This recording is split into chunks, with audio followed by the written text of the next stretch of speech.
Non, justement, ce qu'on dit, c'est que plutôt que de dire on remplace les avions tels qu'ils sont Ouais. aujourd'hui, on investit beaucoup pour fabriquer un nouvel avion à échéance 2026-27 qui sera beaucoup plus sobre, un avion de taille moyenne, et fabriquer un avion à échéance de 2035 qui sera un avion totalement décarboné.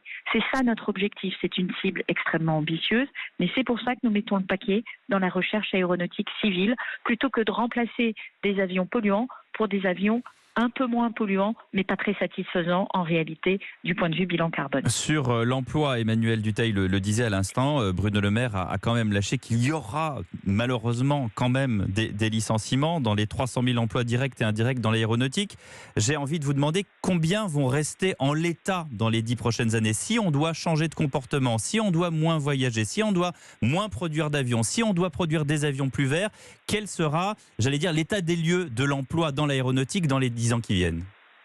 Tout l'enjeu pour nous, c'est de rester un des leaders mondiaux face à une concurrence très forte des États-Unis et des Chinois. C'est pour ça que Bruno Le Maire dit qu'il ne faut pas être l'idiot du village et regarder les États-Unis et les Chinois soutenir massivement leur industrie et ne rien faire.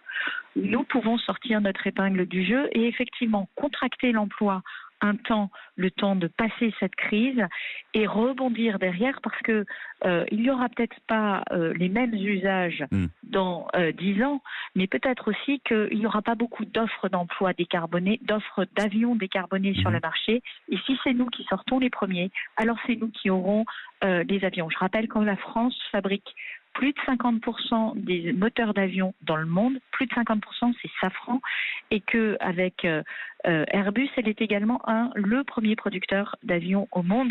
Ça veut dire que ces positions, nous pouvons les conserver. Merci beaucoup. Voire les améliorer. Merci beaucoup avec l'avion, effectivement, décarboné, l'avion vert que vous prévoyez, vous l'avez dit il y a quelques instants, en 2026-2027. Merci Agnès Pannier-Runacher d'avoir été notre invitée en direct dans Europe Midi.